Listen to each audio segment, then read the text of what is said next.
ಧನುರ್ರಾಶಿ ಮಾತಿನಿಂದ ಜನಾಕರ್ಷಣೆಯನ್ನು ಮಾಡ್ಬೋದು. ನೀವು ಆಡ್ತಕ್ಕಂತಹ ಮಾತು ಬೇರೆಯವರಿಗೆ ಏನೋ ಒಂದು ರೀತಿಯಲ್ಲಿ ಇಷ್ಟ ಆಗುತ್ತೆ, ಜನ ನಿಮ್ಮನ್ನು ಒಪ್ಕೊಳ್ತಾರೆ, ಅದರ ಬಗ್ಗೆ ಏನೋ ಒಂದು ರೀತಿಯ ಆಕರ್ಷಣೆಯನ್ನು ನೀವು ಹೊಂದಿರ್ತೀರಿ ಅಂತ ಅರ್ಥ.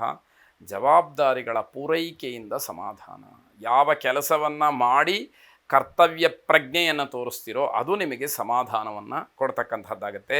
ವಿದೇಶದ ವಿಚಾರ ಶುಭವಾಗಲಿದೆ. ವಿದೇಶದಲ್ಲಿ ನಿಮ್ಮ ಯಾರೋ ಬಂಧುಗಳು ಸ್ನೇಹಿತರು ಯಾರೋ ಇರ್ತಾರೆ, ಅವರೇನೋ ವಿಷಯಗಳನ್ನು ನಿಮಗೆ ಮುಟ್ಟಿಸ್ತಾರೆ, ಅದು ಸಂತೋಷವಾಗುತ್ತೆ. ಒಂದು ವೇಳೆ ಆ ಒಂದು ಯೋಗ ಇಲ್ಲದೆ ಇರತಕ್ಕಂಥವ್ರಿಗೆ ದೂರದಿಂದ ಯಾವುದೋ ಒಂದು ಒಳ್ಳೆಯ ವಾರ್ತೆ ಬರುತ್ತೆ, ಅದು ಸಮಾಧಾನವನ್ನು ಕೊಡುತ್ತೆ. ವ್ಯಾಪಾರ ತುಂಬ ಸವಾಲಾಗಿ ಪರಿವರ್ತನೆ ಇದೆ, ಆದರೆ ಗ್ರಹಗತಿ ಚೆನ್ನಾಗಿರೋದ್ರಿಂದ ಜಯವನ್ನು ಸಾಧನೆ ಮಾಡ್ತೀರಿ, ಅದನ್ನು ಮುಖ್ಯವಾಗಿ ಗಮನಿಸಬೇಕು. ನೌಕರಿ ಅಥವಾ ವೃತ್ತಿಯಲ್ಲಿ ಗೌರವ ಸಿಕ್ಕುವಂತಹದ್ದಿದೆ. ನವವಿವಾಹಿತರಿಗೆ ಶುಭವಾದಂತಹ ದಿವಸ. ಹೊಸದಾಗಿ ಮದುವೆಯನ್ನು ಮಾಡಿಕೊಂಡಿರುವಂಥವ್ರಿಗೆ ಬಹಳ ಒಳ್ಳೆಯದಾದಂತಹ ದಿವಸ ಇದು. ಹಿರಿಯರ ಆಶೀರ್ವಾದವನ್ನು ಪಡ್ಕೊಳ್ಳಿ, ದೊಡ್ಡವರ ಮಾತಿಗೆ ಬೆಲೆಯನ್ನು ಕೊಡಿ, ಅದು ನಿಮಗೆ ಮಾರ್ಗದರ್ಶಿ ಆಗುತ್ತೆ. ಶುಭವಾಗಿ.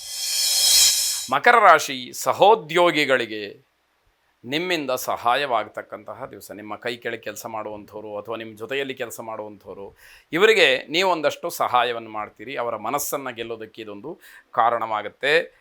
ಎರಡನೇ ಬಳಗದ ಅಣ್ಣ ತಮ್ಮಂದರಿಗೆ ಒಂದಷ್ಟು ತೊಂದರೆ ಕಾಣಿಸ್ಕೊಳ್ಬೋದು, ಕಸಿನ್ಸ್ ಅಂತ ಏನು ಹೇಳ್ತೀವಿ, ಅಂಥವರಿಗೆ ಸ್ವಲ್ಪ ಸಮಸ್ಯೆಗಳು ಆಗುತ್ತೆ. ಆದರೆ ನಿಮ್ಮನ್ನು ನಂಬಿದ್ದಂಥವ್ರಿಗೆ ನಿಮ್ಮಿಂದ ಒಂದಷ್ಟು ಸಹಾಯ ಆಗಬೇಕಾಗತ್ತೆ.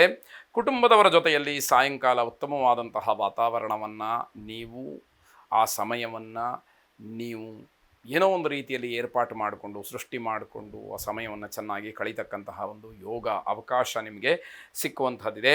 ಮಂಗಳ ಕಾರ್ಯ, ಶುಭವಾದಂತಹ ವಿಚಾರಗಳ ಚಿಂತನೆ, ಇದರ ಬಗ್ಗೆ ಸಮಯ ಹೋಗುವಂಥದ್ದಾಗುತ್ತೆ. ದಿನದ ಆರಂಭದಲ್ಲಿ ಅಂದರೆ ಬೆಳಗ್ಗೆ ಎದ್ದ ತಕ್ಷಣ ಒಂದಷ್ಟು ಉದಾಸೀನ, ಕೆಲಸದಲ್ಲಿ ಏನೋ ಮಾಡಿದ್ರಾಯಿತು ಅನ್ನುವಂತಹ ತಾತ್ಸಾರ ಭಾವನೆ. ಸಮಯ ಹೋಗ್ತಾ ಹೋಗ್ತಾ ಎಲ್ಲವೂ ಕೂಡ ವೇಗವನ್ನು ಪಡ್ಕೊಳ್ತಕ್ಕಂಥದ್ದಾಗತ್ತೆ. ನಿಮ್ಮ ಶ್ರಮ ಹಲವರಿಗೆ ಶುಭದಾಯಕವಾಗಿದೆ. ಅಂದರೆ ನೀವು ಕಷ್ಟಪಡ್ತೀರಿ, ಅದರ ಪ್ರತಿಫಲವನ್ನು, ಅದರ ಫಲಿತಾಂಶವನ್ನು ಹಲವಾರು ಜನ ಹಂಚಿಕೊಳ್ತಾರೆ, ಬೇರೆಯವರಿಗೂ ಅನುಕೂಲವಾಗುತ್ತೆ ಅನ್ನುವಂತಹ ಅರ್ಥ. ದುರ್ಗಾ ಪರಮೇಶ್ವರಿಯನ್ನು ಪ್ರಾರ್ಥನೆ ಮಾಡಿ. ಜಯಂತಿ ಮಂಗಲಾ ಕಾಳಿ ಭದ್ರಕಾಳಿ ಕಪಾಲಿನಿ ದುರ್ಗಾ ಕ್ಷಮಾ ಶಿವಾಧಾತ್ರಿ ಸ್ವಾಹ ಸ್ವಧಾ ನಮೋಸ್ತುತೆ ಎಂಬುದಾಗಿ 8 ಸಲ ಹೇಳ್ಕೊಳ್ಳಿ. ನಿಮ್ಮ ಅಷ್ಟ ಕಷ್ಟಗಳು ನಿವಾರಣೆಯಾಗಲಿ. ಶುಭವಾಗಿ.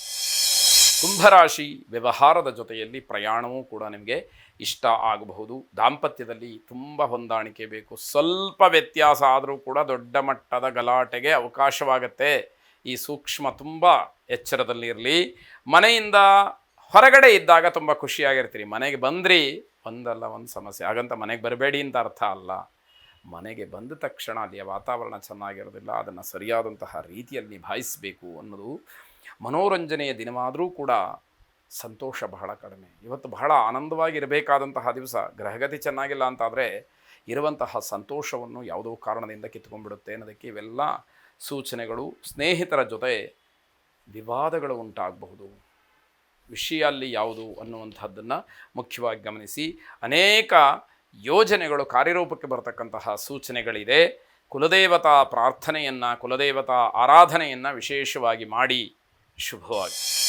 ಕೊನೆಯದಾಗಿ ಮೀನರಾಶಿ, ಹೊಸ ಕೆಲಸವನ್ನು ಆರಂಭ ಮಾಡೋದಕ್ಕೆ ಈ ದಿವಸ ಒಳ್ಳೆಯದಲ್ಲ. ನಿಮ್ಮ ರಾಶಿಗೆ ಅಧಿಪತಿ ಗುರುವಾರವೇ ಆಗಿದೆ, ಆದರೂ ಕೂಡ ಗ್ರಹಗತಿಯನ್ನು ಗಮನಿಸಬೇಕಲ್ಲ ಅನ್ನುವಂಥದ್ದು ಮುಖ್ಯವಾಗುತ್ತೆ. ಆರೋಗ್ಯದ ಸಮಸ್ಯೆ ಕಾಡುತ್ತೆ, ಅದರಲ್ಲೂ ಮೂಳೆಗೆ ಸಂಬಂಧಪಟ್ಟಂತಹ ಸಮಸ್ಯೆ ಹೆಚ್ಚಾಗಿ ಕಾಡುವಂಥದ್ದಿದೆ. ಮಕ್ಕಳ ವಿಚಾರದಲ್ಲಿ ಸಮಸ್ಯೆ ಅಥವಾ ತೊಂದರೆ ಎನ್ನುವಂಥದ್ದು ನಿಮಗಿದೆ. ಮಕ್ಕಳಿಂದ ತೊಂದರೆ ಆಗುತ್ತೆ. ಮಕ್ಕಳು ಏನೋ ಕಷ್ಟಪಡ್ತಾರೆ, ಅದನ್ನು ನಿಮ್ಮ ಹತ್ರ ಸಹಿಸೋಕ್ಕಾಗೋದಿಲ್ಲ, ನೀವು ಕೂಡ ಆ ಕಷ್ಟವನ್ನು ಅನುಭವಿಸಬೇಕಾಗತ್ತೆ. ಕುಟುಂಬದಲ್ಲಿ ಮಾತ್ರ ಸಂತೋಷದ ವಾತಾವರಣ ಇದೆ ಅಂತ ಅಂದ್ಕೊಳ್ಳೋ ಹೊತ್ತಿಗೆ ಇನ್ನೇನೋ ಒದಗಿ ಬರುತ್ತೆ, ಆ ಸಂತೋಷ ದೂರ ಆಗುವಂಥದ್ದು.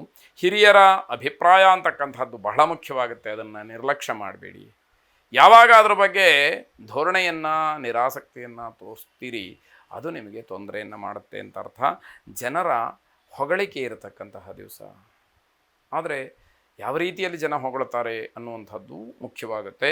ಧನ್ವಂತರಿ ಮಹಾವಿಷ್ಣುವನ್ನು ಪ್ರಾರ್ಥನೆ ಮಾಡಿ. ಶುಭವಾಗಿ.